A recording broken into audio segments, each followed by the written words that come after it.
मीरपुर नाम के शहर में तेजस अपनी पत्नी नीरू के साथ रहता था। पति पत्नी दोनों ही नौकरी करते थे।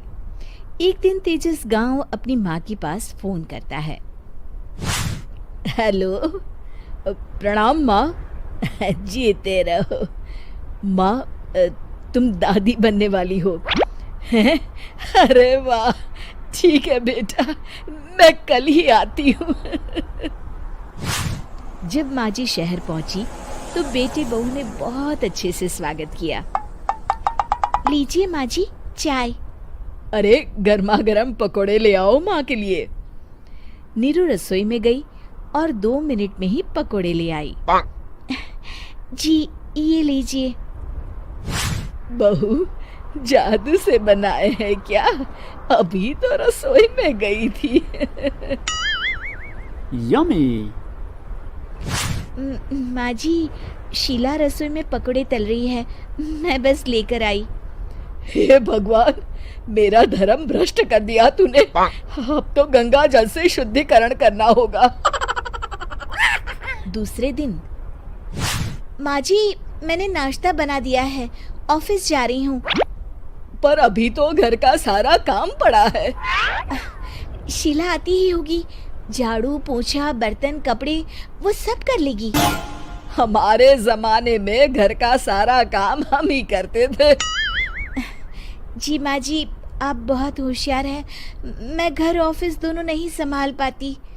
तो जरूरत क्या है घर से बाहर जाकर चाकरी करने की? वैसे भी घर का काम खुद करने से घर में बरकत आती है, समझी? पर माँ जी। पर वर कुछ नहीं, इस महीने की पगार मिले फिर ऑफिस बंद है। हाँ।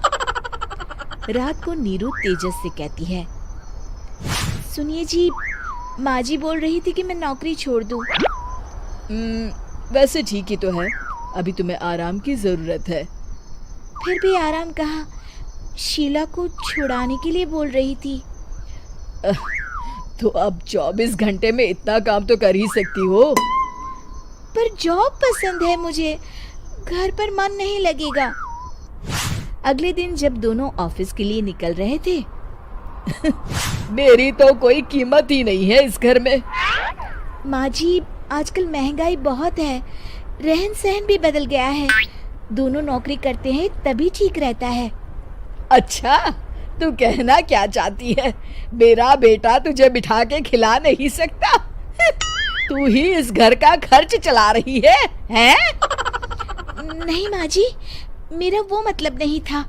मतलब खूब समझती हूँ, ये बाल धूप में सफेद नहीं किए मैंने। हाँ। अब तो ये रोज का काम हो गया था। तेजस भी रोज की झिकझिक से परेशान हो गया था।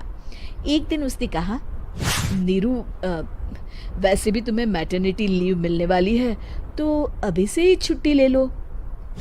पर क्या, मेरी सैलरी अच्छी खासी है।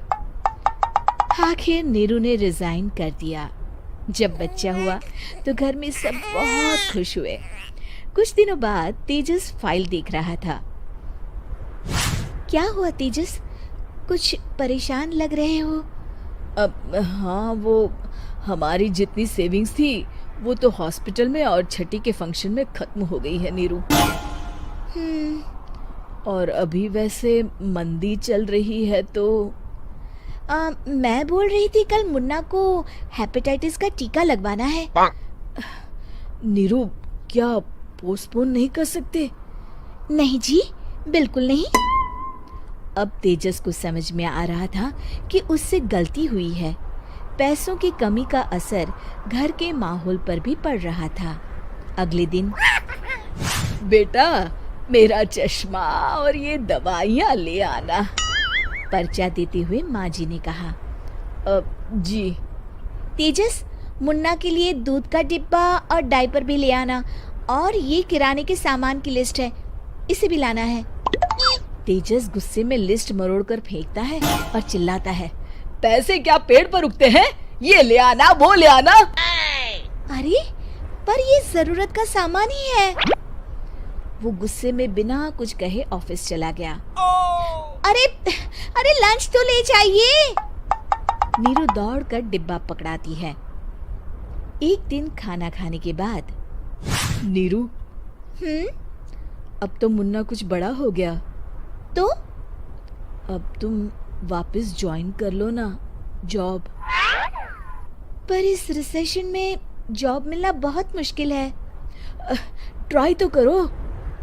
फिर मुन्ना, माँ जी है ना, और एक फुल टाइम मेड भी लगा लेंगे। पर माँ जी, उन्हें तो पसंद नहीं। तभी माँ जी वहाँ आ जाती है और प्यार से नीरू के सर पर हाथ फेरते हुए बोलती है, अब मेरी समझ में आ गया बहू, पहले के और अब के समय में अंतर है। तुम काम शुरू करो, मुन्ना की जिम्मेदारी मेरी। मेरी प्यारी माँ जी। ये कहकर नीरू उनके गले लग गई। शिक्षा, परिवर्तन संसार का नियम है, हमें भी समय के साथ चलना चाहिए। उम्मीद है कि आपको हमारी ये कहानी पसंद आई होगी। कृपया हमारे चैनल को सब्सक्राइब करें और सभी अपडेट्स के लिए बेल आइकन जरूर क्लिक करें। और हाँ, वीडियो लाइक और शेयर करना मत भूलिएगा। Bye bye.